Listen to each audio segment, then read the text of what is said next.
It's Wimbledon, July 10th, 2026, and center court just watched a changing of the guard. Novak Djokovic, the seven-time champion, 39 years old and still chasing an all-time record 25th Grand Slam, walked in fresh off a brutal 5-hour 15-minute quarterfinal marathon.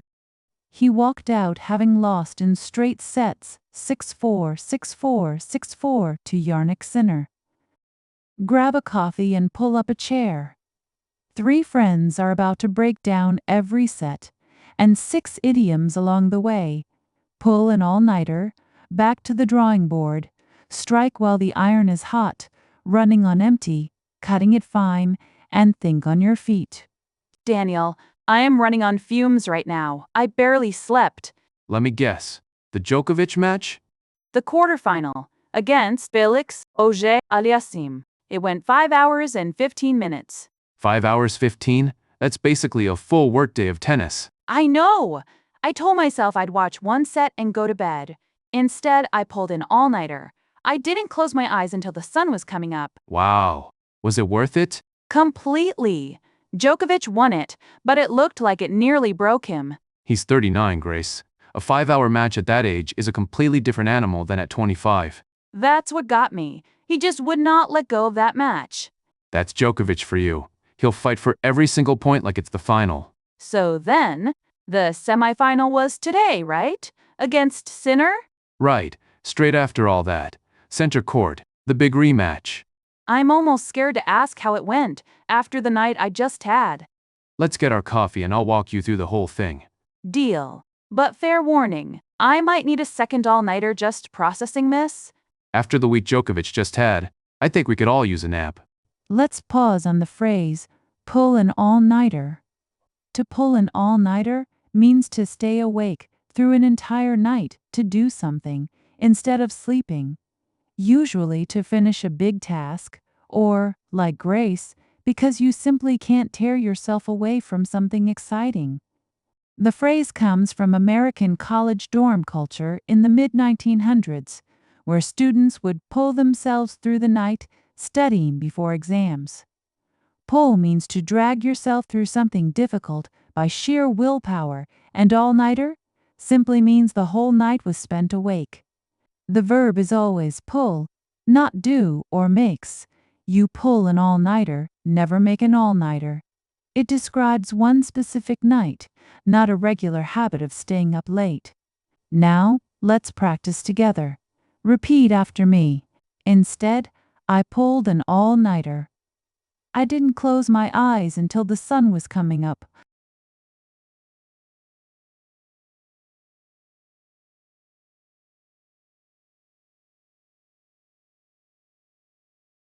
My roommate pulled an all-nighter finishing her thesis the night before it was due.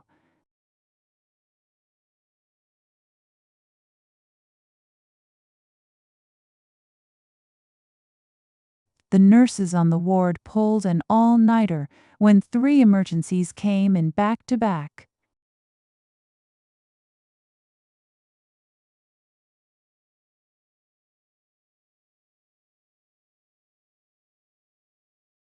Morning, you two. You both look like you've seen a ghost. I pulled an all-nighter watching the Djokovic quarterfinal. I'm basically a ghost. 5 hours, 15, right? I saw the score this morning. Unbelievable stuff for a 39-year-old. We were just about to get into the semi-final against Sinner. Oh, I've been following this whole season. It's been a wild ride for Djokovic. Wild how? Well, think about where he started, 2026. He came into the Australian Open and actually beat Sinner in the semis, a 5-set classic, to reach the final. Right. But then he lost the final to Alcaraz, runner-up. Exactly. So close to that 25th major, and it slipped away again. Okay, tough, but he's still playing at a really high level. Sure. Until the French Open. That's where things really fell apart. He barely made it past the early rounds this year, a real dip on the clay. After a season like 2025, where he made the semis at every single major, that must have stung. It did. After Paris, it was completely back to the drawing board for his team. They had to rethink his whole clay-to-grass plan before Wimbledon even started. So Wimbledon was kind of a make-or-break test of whether the reset worked. Exactly. And by the quarterfinal, at least it looked like it had. Beating Felix Auger-Aliassime in 5 hours says his legs and his head were both back. The real test was always going to be Sinner in the semis, though. Right. Let's grab our coffee and get into it. Let's pause on the phrase, back to the drawing board. When you go back to the drawing board, you abandon a plan that clearly failed and start again from the very beginning. The phrase comes from architecture and engineering, where designers sketched blueprints on a large drawing board. It was popularized by a 1941 New Yorker cartoon showing an engineer walking away from a crashed test plane, blueprints under his arm, saying, "Well, back to the old drawing board." When a design fails in the real world, you return to the board and design it again. Use it for a real restart after a clear failure, not for a small edit. If you're only tweaking the plan, say fine-tune, not back to the drawing board. Now, let's practice together. Repeat after me. After Paris, it was completely back to the drawing board for his team. They had to rethink his whole clay-to-grass plan before Wimbledon even started.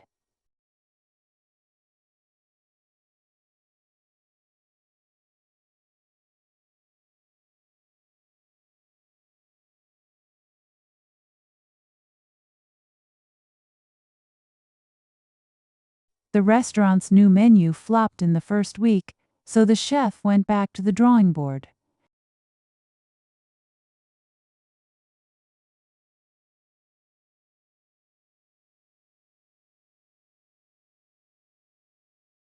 Our first prototype leaked, so it was back to the drawing board for the whole design.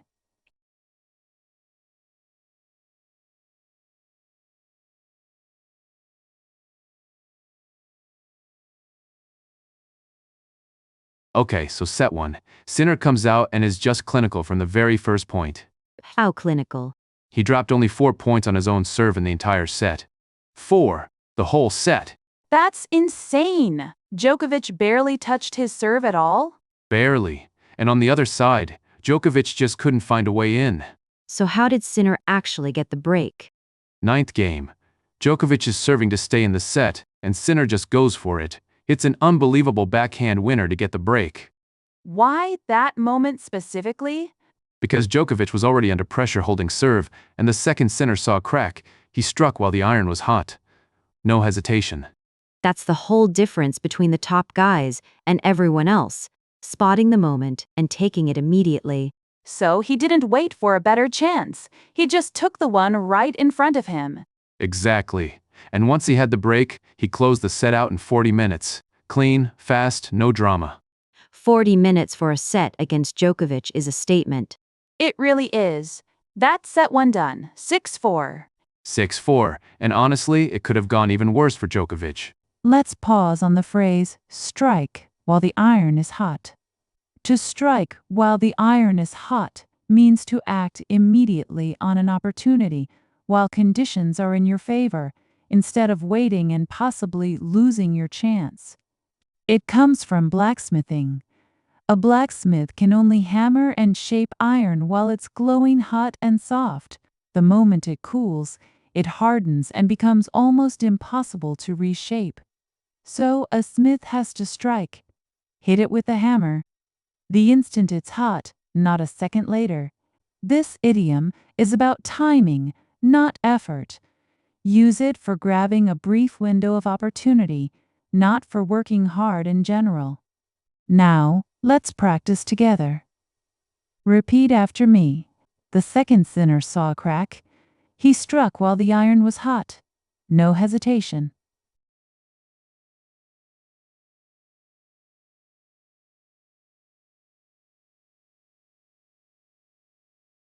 She asked for a raise right after landing the big client.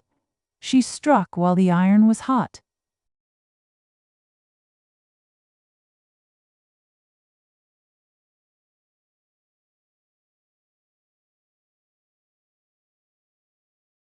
The store cut prices the moment the item went viral online, striking while the iron was hot.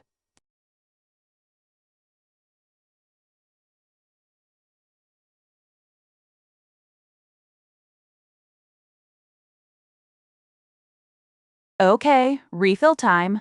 So, set 2. Did Djokovic fight back at all? He tried. He came out more aggressive, went for more on his shots. But But his body just wasn't cooperating. His second serve points won dropped all the way to 41% by the end of the match. 41% is really low for him, isn't it? Very low. And you could see it in his legs. After that 5-hour 15-minute quarterfinal, his footwork just wasn't there.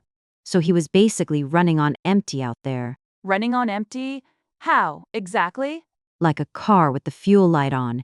He was still moving, still fighting, but he had almost nothing left in the tank. That's exactly it. He was still competing, but his legs had nothing more to give. And Sinner just kept pushing? Relentlessly. Broke him in the 7th game with a forehand winner and marched on to 2 sets to love. 2 sets down against a guy playing that clean and running on empty physically. That's a brutal spot to be in. At 39, after a marathon like that quarterfinal, I don't know how he even kept standing. That's the part that gets me too. He was running on fumes and still competing for every single point. Let's pause on the phrase, running on empty. Running on empty means you have almost no energy or resources left, but you keep going anyway, like a car that should have stopped but is still moving on fumes. It's a direct image from a car's fuel gauge. When the needle drops past E for empty, the car is technically out of gas, but can often keep running a little while longer on fumes. People borrowed the image for their own bodies and minds when they're exhausted, but still pushing forward. It describes being nearly out of energy while still functioning. Don't use it for someone who has already completely stopped. Now, let's practice together. Repeat after me.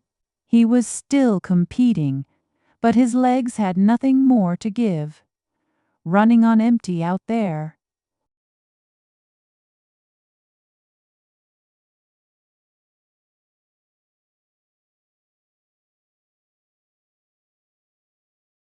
By the 3rd night shift in a row, the new nurse was running on empty.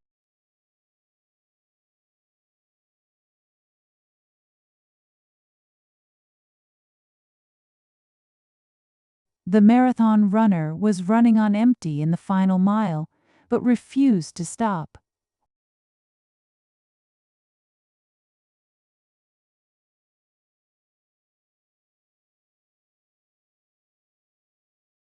All right, set 3, last stand.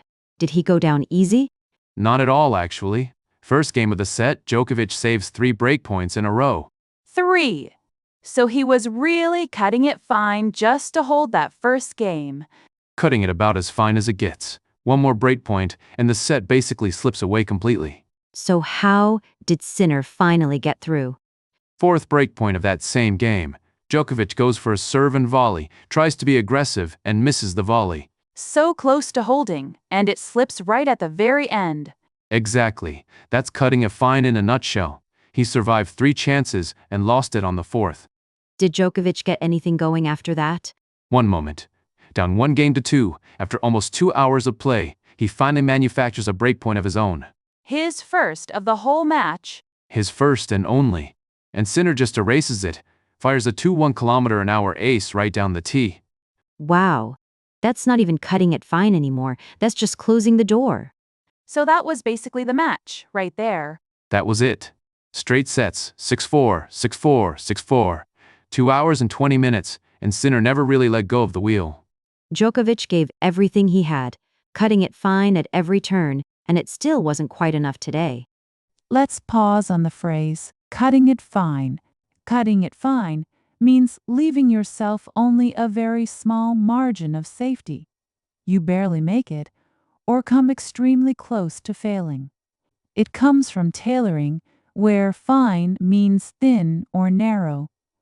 A tailor who cuts fabric too close to the exact measurement with no spare margin is cutting it fine. One small mistake, and there isn't enough material left to fix it. This phrase is mostly heard in British and Commonwealth English, and it almost always describes timing or margins, not general risk. Now, let's practice together. Repeat after me. That's cutting it fine in a nutshell. He survived 3 chances and lost it on the 4th.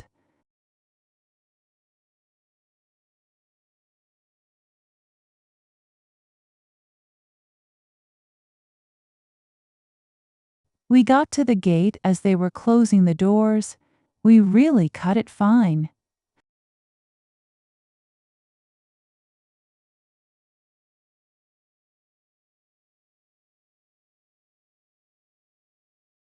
She submitted the application 2 minutes before the deadline, cutting it fine.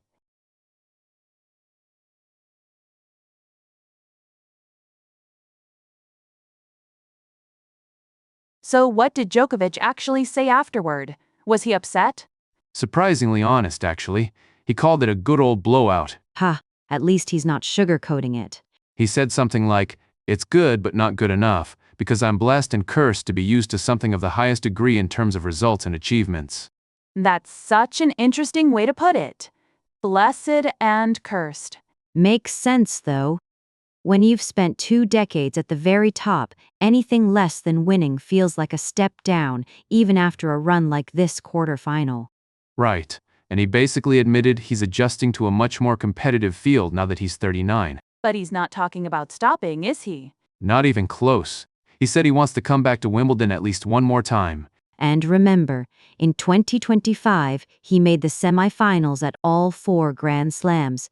That's not nothing. So even now, every match he has to think on his feet more than he used to. Exactly. He can't just rely on the game plan he used 10 years ago. He has to adapt mid-match, read younger legs and faster serves, and adjust instantly. That's the whole story of this stage of his career, thinking on his feet against guys half his age, chasing that 25th major. And he's still 1 match away from a Grand Slam final at 39. Whatever happens next, that's remarkable on its own. Completely agree. All right, let's get out of here before we're late. Let's pause on the phrase, think on your feet. To think on your feet means to react quickly and cleverly to something unexpected, coming up with a solution in the moment rather than relying on preparation. The phrase comes from public speaking and debate. Someone reading from prepared notes while seated is safe, but someone speaking on their feet, standing and improvising in real time, has to think and respond instantly. Over time, it spread to any situation demanding quick, in-the-moment adaptability. Use it for quick improvisation under pressure, not for careful, planned decision-making. That's the key difference from just thinking carefully. Now, let's practice together. Repeat after me. He has to adapt mid-match, read younger legs and faster serves, and adjust instantly, thinking on his feet more than he used to.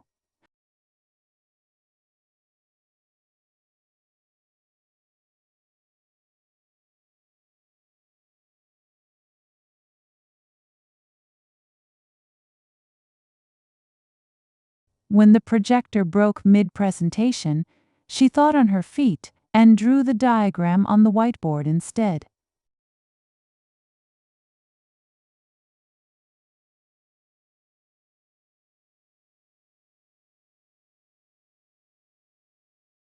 The tour guide had to think on his feet when the museum closed early and rerouted the whole group.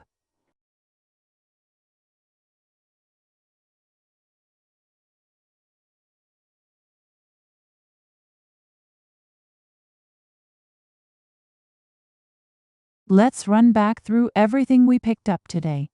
First, pull an all-nighter. Staying awake through an entire night instead of sleeping, like Grace glued to that 5-hour, 15-minute quarterfinal. Next, back to the drawing board. Scrapping a plan that failed and starting completely over. Exactly what Djokovic's team had to do after his rough French Open. Then strike while the iron is hot.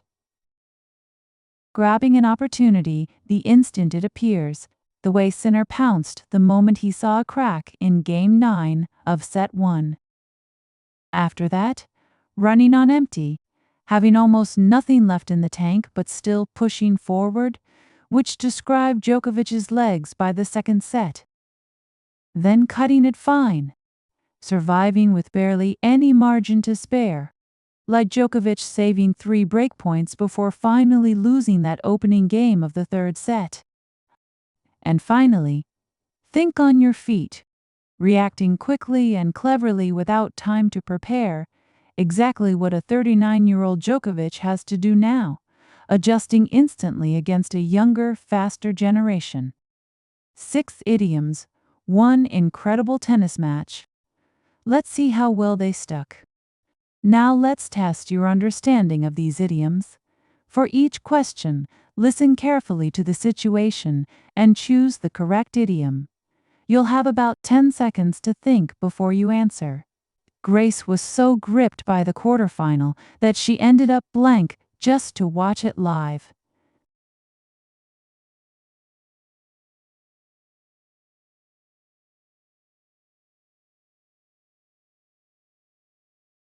The answer is pull an all-nighter.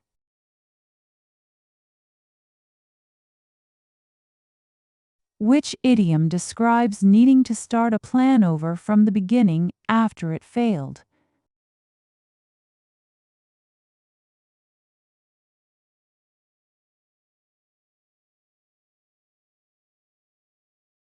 The answer is back to the drawing board.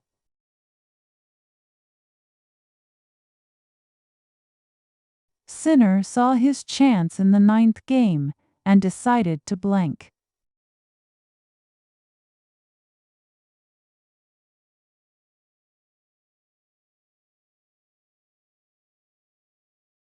The answer is strike while the iron is hot.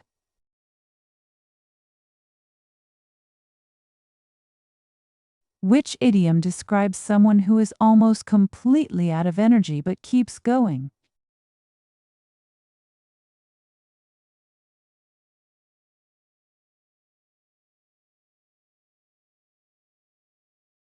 The answer is running on empty.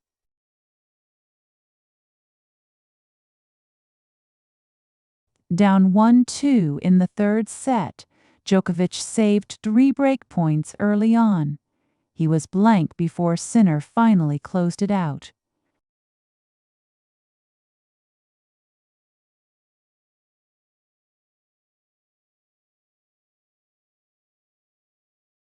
The answer is cutting it fine.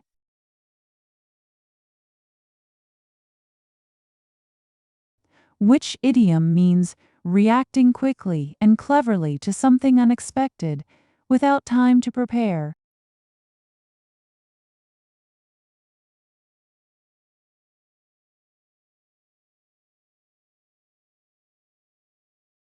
The answer is think on your feet.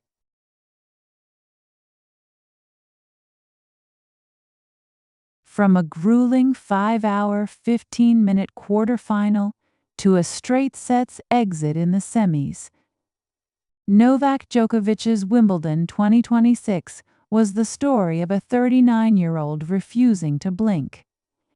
He went back to the drawing board after a rough clay season, arrived at Wimbledon playing at a genuinely high level, and still ran into a younger, fresher opponent who struck while the iron was hot at every key moment. By the second set, Djokovic was running on empty physically, and by the third he was cutting it fine on every service game, saving what he could before Sinner closed the door, 6-4, 6-4, 6-4. But the scoreline doesn't tell the whole story. Djokovic himself put it best: blessed and cursed to know what winning at the very highest level feels like, and still hungry enough to think on his feet and chase one more shot at that 25th Grand Slam. The takeaway: results change with age, but the will to compete, doesn't have to. Showing up and giving everything, even when you're running on empty and cutting it fine, is its own kind of victory. And before we go, the 6 idioms we picked up along the way: pull an all-nighter, back to the drawing board, strike while the iron is hot, running on empty, cutting it fine, and think on your feet. Try working a couple into your own conversations this week. That's how they really become yours. See you in the next lesson. Moments in English. Live the moment. Make it yours.